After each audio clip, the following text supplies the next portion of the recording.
Ketika duduk di ruang tunggu rumah sakit, Raka tiba-tiba dihampiri oleh seorang perempuan asing. Perempuan itu berkata, "Ikuti aku, dan pura-puralah menjadi calon suamiku." Ketika Raka mengikutinya, hal yang ia lihat selanjutnya membuatnya terkejut. Apa yang sebenarnya terjadi? Sebelum memulai ceritanya, jangan lupa klik subscribe dan tuliskan di kolom komentar dari kota mana kalian menonton. Raka tidak pernah menyukai rumah sakit, bukan karena bau antiseptik yang menusuk atau warna putih yang terlalu dominan, melainkan karena rumah sakit adalah tempat di mana ia tampak begitu menyedihkan. Pria berusia 27 tahun itu duduk di kursi tunggu apotek rumah sakit, sebuah bundel resep di tangannya, menunggu namanya dipanggil.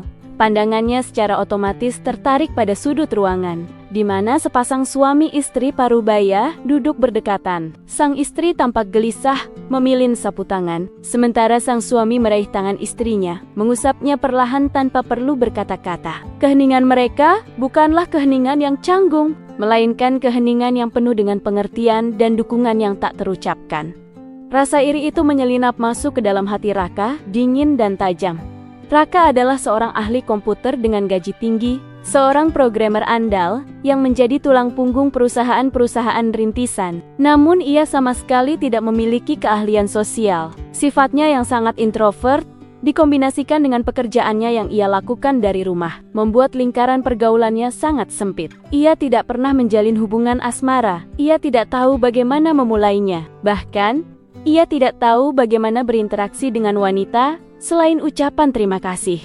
Ia sering membayangkan memiliki seseorang di sisinya. Seseorang yang akan memegang tangannya di ruang tunggu rumah sakit. Seseorang yang akan tertawa mendengar leluconnya yang kering. Seseorang yang akan menerima dirinya yang kaku dan canggung. "Aku hanya perlu seseorang mendekatiku duluan," bisiknya pada dirinya sendiri. Sebuah harapan yang terasa sangat mustahil. Saat ia sibuk merenungkan kemalangan asmaranya, sebuah bayangan jatuh di sebelahnya. Aroma samar lavender tercium. Seorang perempuan tiba-tiba duduk, begitu dekat hingga bahu mereka hampir bersentuhan. Raka merasakan tubuhnya menegang. Sebelum ia sempat bergeser atau berbalik, perempuan itu mencondongkan tubuh. Suaranya jatuh menjadi bisikan yang mendesak, hampir tanpa nada. "Ikuti aku, dan pura-puralah jadi calon suamiku." Tubuh Raka terasa membeku. Ia menoleh perlahan. Wajah perempuan itu tampak tegang. Mata coklatnya memancarkan perpaduan antara keputusasaan dan keteguhan hati. Ia mengenakan blus putih yang kusut dan celana panjang hitam, seolah-olah dia terburu-buru dan tidak sempat merapikan diri. "Maaf," Raka bertanya, suaranya sedikit serak. Ia menduga dirinya salah dengar atau mungkin sedang bermimpi aneh di tengah antrean obat. "Kumohon," ulang perempuan itu, tidak memberi Raka waktu untuk memproses. Matanya bergerak ke arah lorong di belakang Raka. Tiba-tiba, perempuan itu mencengkeram lengan Raka. Tarikannya begitu kuat dan mendadak, membuat Raka yang culun dan tidak siap itu tersentak berdiri. Ia tidak sempat memprotes atau bahkan menanyakan identitas perempuan itu. Dalam hitungan detik ia sudah diseret melintasi lorong, menjauhi apotek, dan masuk ke sebuah kamar rawat.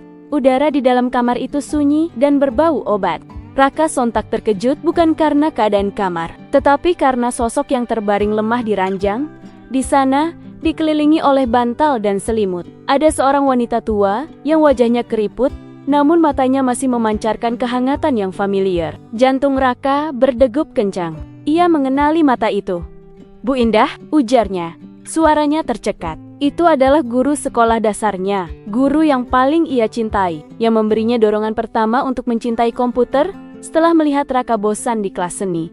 Perempuan yang menyeret Raka tadi juga terkejut, namun hanya sesaat. Ia langsung kembali fokus. Ia melihat ekspresi kebingungan di mata ibunya yang sakit, dan menyadari bahwa ibunya tidak mengenali Raka.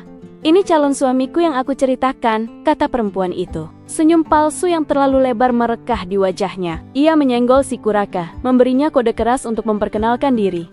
Raka, yang masih syok, akhirnya tersadar. Ia mendekati ranjang, mencoba terlihat percaya diri meskipun lututnya gemetar.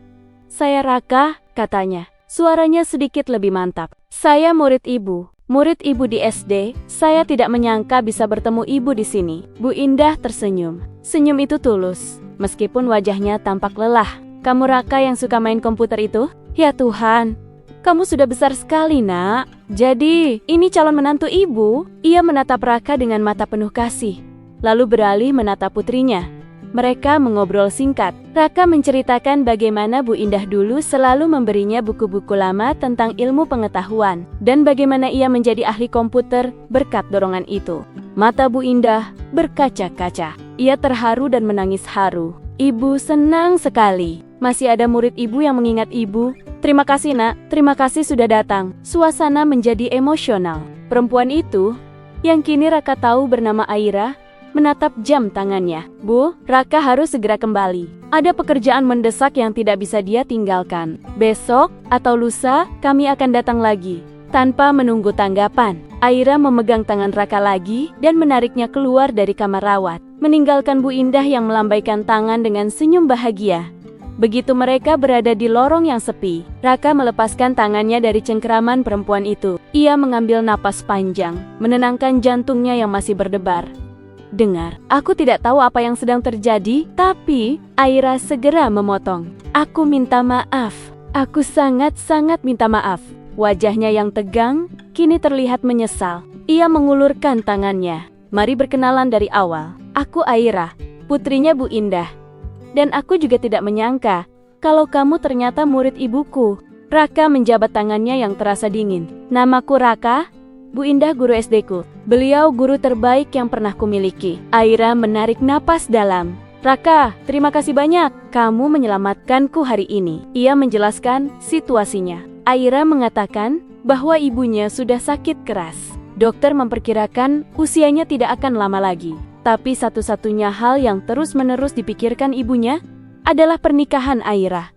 Ia selalu berkata bahwa ia ingin Aira, anak satu-satunya, segera menikah, atau minimal ia bisa melihat calon suaminya. Ia ingin pergi dengan tenang, mengetahui putrinya akan memiliki pendamping. Aku tahu itu klise, kata Aira, suaranya bergetar. Tapi ibu benar-benar ingin melihatku bahagia. Hari ini, aku sudah janji padanya untuk membawa calon suami. Aku sudah meminta teman priaku, tapi 1 jam sebelum janji kami, dia mengirim pesan. Katanya, dia tidak bisa melakukannya, karena dia sudah memiliki orang lain yang dia sukai, dan dia tidak mau memberikan harapan palsu padaku. Aira meremas tangannya dengan frustrasi. Aku panik. Ibu sudah bersemangat sekali. Aku tidak tega melihat wajahnya kecewa. Jadi, aku melihat sekeliling ruang tunggu dan kamu terlihat sendirian, sangat fokus pada duniamu sendiri. Aku yakin kamu masih single. Raka merasakan pipinya memerah karena deskripsi Aira tentang dirinya, tetapi ia tidak bisa membantah. Ia memang tampak seperti pria cupu dan kesepian. Melihat ketulusan dan keputusasaan di mata Aira, dan mengingat betapa baiknya Bu Indah kepadanya di masa lalu, Raka merasakan sifatnya yang tidak enakan mengambil alih. Ia tidak bisa marah. Aku mengerti, kata Raka lembut. Dan aku juga senang bisa melihat Bu Indah lagi. Beliau adalah guru yang sangat baik. Lalu, apa langkahmu selanjutnya? Apakah kamu akan terus berbohong? Aira menghela napas. Aku juga masih bingung, tapi untuk saat ini, aku senang sekali melihat ibu tertawa lagi. Senyum itu, sudah lama aku tidak melihatnya. Melihat itu, Raka membuat keputusan. Keputusan yang melanggar semua kebiasaan dan sifat introvertnya. Aku bersedia, Aira. Aku bersedia berpura-pura menjadi pacarmu. Aira menatapnya. Matanya membesar karena terkejut. Raka, aku tidak bisa memintamu melakukan itu. Ini bukan untukmu. Ini untuk Bu Indah, balas Raka. Menguatkan dirinya. Beliau sangat berarti bagiku. Aku akan melakukannya selama Bu Indah membutuhkannya. Kita bisa bertukar kontak. Jika Bu Indah menanyakanku, kamu bisa menghubungiku. Sejak hari itu, kehidupan Raka yang monoton berubah drastis.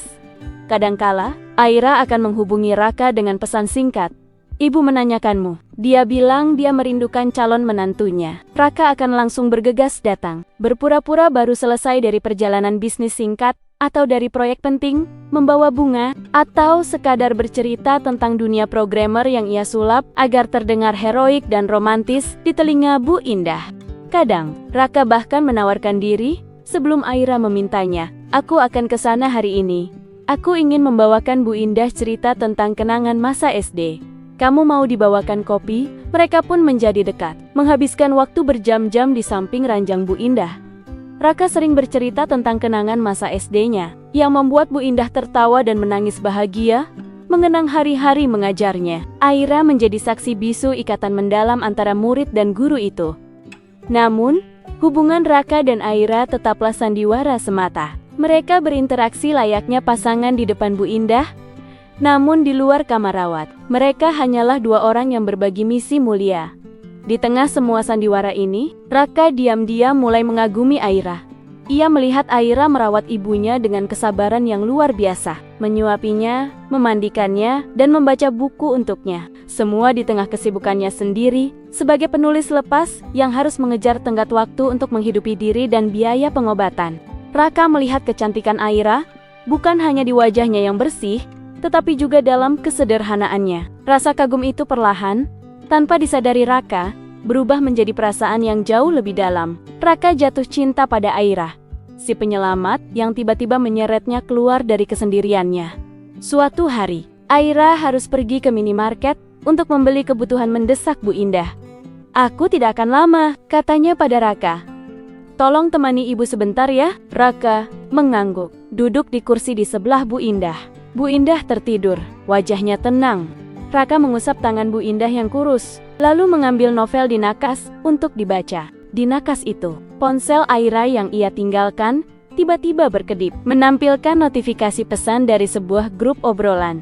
Raka berusaha mengabaikannya. Ia tidak punya hak untuk melihat, tapi getaran kedua dan ketiga dari ponsel itu terasa begitu mendesak, dan rasa penasaran yang aneh, didorong oleh perasaannya yang kian mendalam, membuatnya lengah. Ia meraih ponsel itu hanya untuk melihat sekilas di layar kunci. Pesan pertama berbunyi, "Lo seriusan sama cowok itu? Si cupu yang gak banget itu, jauh banget levelnya dari mantan lo yang dulu." Lalu pesan kedua yang berbunyi, "Astaga, ingat kan? Lo sendiri yang bilang lo gak suka cowok kutu buku kaku kayak dia. Ini cuma demi ibu lo kan?" Pesan ketiga yang paling menyakitkan berbunyi, "Jangan sampai kelamaan, nanti dia baper lo. Ingat, dulu lo pernah bilang kan, bakal segera mengakhiri sandiwara ini setelah punya pacar beneran yang lebih ganteng. Udah buruan Gi, cari pacar." Seluruh dunia Raka runtuh dalam 3 pesan singkat itu. Napasnya tertahan. Jantungnya, yang beberapa menit lalu berdebar penuh harapan, kini terasa seperti bongkahan es. Cupu, kutu buku, dan di bawah mantannya. Sandiwara akan segera berakhir setelah ia menemukan pacar sungguhan yang lebih tampan. Ia sudah jatuh cinta, sementara di mata Aira dan teman-temannya, ia hanyalah alat yang kebetulan berguna. Seorang pria canggung yang mudah dimanfaatkan karena kesepiannya. Ia meletakkan ponsel itu kembali. Tangannya gemetar, wajahnya terasa dingin, dan ia harus mengerahkan seluruh kekuatannya agar tidak menangis di depan Bu Indah yang sedang tidur. Ketika Aira kembali, tangannya penuh dengan kantong belanjaan kecil. Ia tersenyum, senyum yang bagi Raka kini terasa seperti topeng. "Maaf lama, antreannya panjang," kata Aira. Raka tidak menatapnya. Ia bangkit berdiri dengan gerakan yang kaku dan mendadak. "Aku harus pergi. Ada kerjaan mendadak." Aira menahan napas. Ia menatap Raka. Sorot matanya berubah. Ia seolah membaca apa yang baru saja terjadi. "Raka, kamu kenapa? Biar aku antar ke depan ya." "Tidak perlu," potong Raka dingin. Ia menghindari tatapan Aira. "Sampaikan salamku pada Bu Indah." Tanpa menunggu balasan, Raka berbalik dan melangkah pergi, meninggalkan Aira berdiri sendirian di tengah kamar rawat. Setelah hari itu, Raka kembali ke dunianya yang sunyi. Namun kali ini, kesunyian itu terasa mencekik.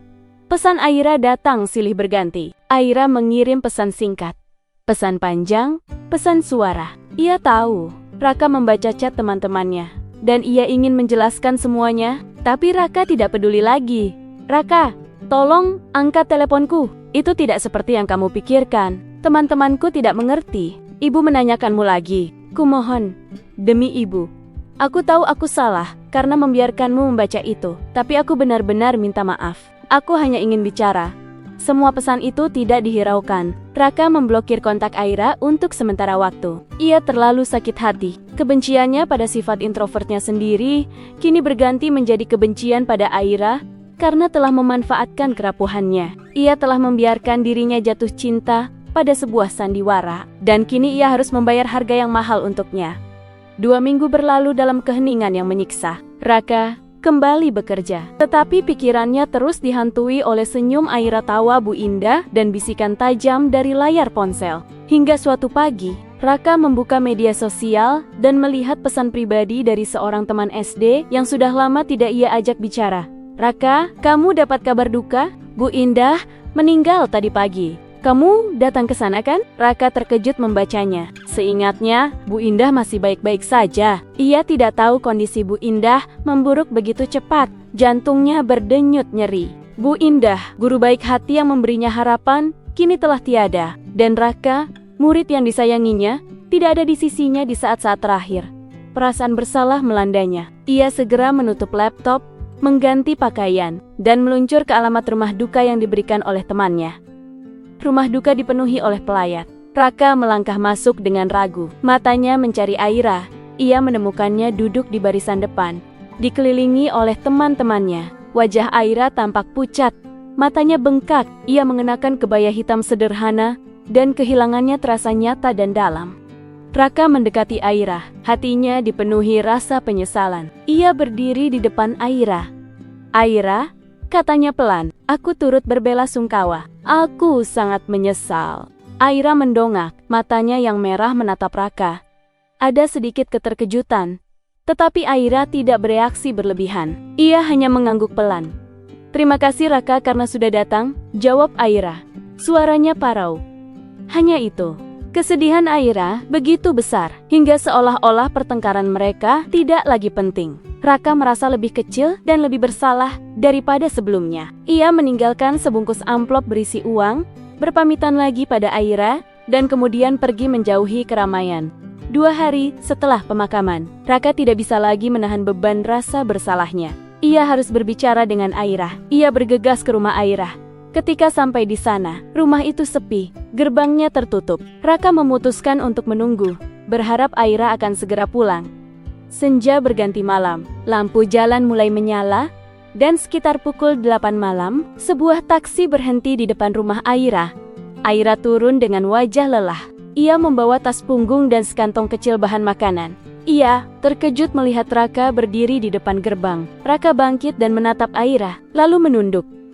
"Aira," kata Raka, suaranya serak. Aku minta maaf karena pergi saat itu. Aku minta maaf karena tidak membalas pesanmu. Dan yang paling penting, aku minta maaf karena tidak ada di sana untuk Bu Indah di saat-saat terakhirnya." Aira menatap Raka dan tersenyum tipis. "Tidak apa-apa," katanya. "Sungguh, kamu sudah banyak membantuku." Aira membuka gerbang dan mempersilakan Raka masuk. Mereka berjalan ke teras, dan Aira menyuruh Raka duduk. "Mau teh?" tanyanya. Raka mengangguk pelan. Aira kembali dengan 2 cangkir teh hangat dan beberapa biskuit. Mereka duduk berhadapan. Suasana sunyi, hanya ada suara jangkrik di halaman. "Aku tahu kamu membaca chat dari teman-temanku." Aira memulai tanpa basa-basi. "Aku harus menjelaskan itu. Awalnya, iya, aku memang mengatakan pada mereka bahwa aku akan mengakhiri sandiwara ini segera setelah aku menemukan pacar sungguhan." Raka menatapnya. "Kenapa kamu melakukan itu?" "Karena aku malu, Raka. Aku malu karena aku memanfaatkanmu. Aku tahu kamu orang yang baik, dan aku merasa tidak enak padamu. Aku takut kamu akan baper, dan aku tidak tahu bagaimana cara mengakhiri sandiwara tanpa menyakitimu. Jadi, aku berkata pada teman-temanku bahwa aku akan segera mengakhirinya." Aira berhenti sejenak, menyesap tehnya, tapi ternyata semua berjalan berbeda. Lanjut Aira. Matanya yang coklat menatap Raka dengan intensitas yang membuatnya merinding. "Saat aku menghabiskan waktu bersamamu, melihat betapa sabarnya kamu mendengarkan cerita ibu, melihat matamu berbinar saat kamu bercerita tentang pekerjaanmu, aku menyadari bahwa aku memang jatuh cinta padamu. Bukan pada calon suami pura-pura, tapi pada Raka yang cupu dan kaku, yang hatinya sangat hangat." Air mata Raka tumpah tanpa bisa dicegah. Aira tersenyum lembut. "Dan ibu tahu kalau itu hanya sandiwara." Raka seketika terkejut. Beliau tahu, beberapa hari sebelum beliau pergi, aku tidak tahan lagi. Jadi aku mengakuinya. Ibu hanya tertawa. Katanya, "Ibu tahu nak, kalian berdua kaku sekali saat berbincang." Tapi Raka anak yang baik, matanya tulus. Matanya memancarkan cahaya yang ibu ingat dari murid kecil ibu dulu. "Kamu tidak perlu cari orang lain, nak. Kamu sudah menemukan orang yang baik di sisimu.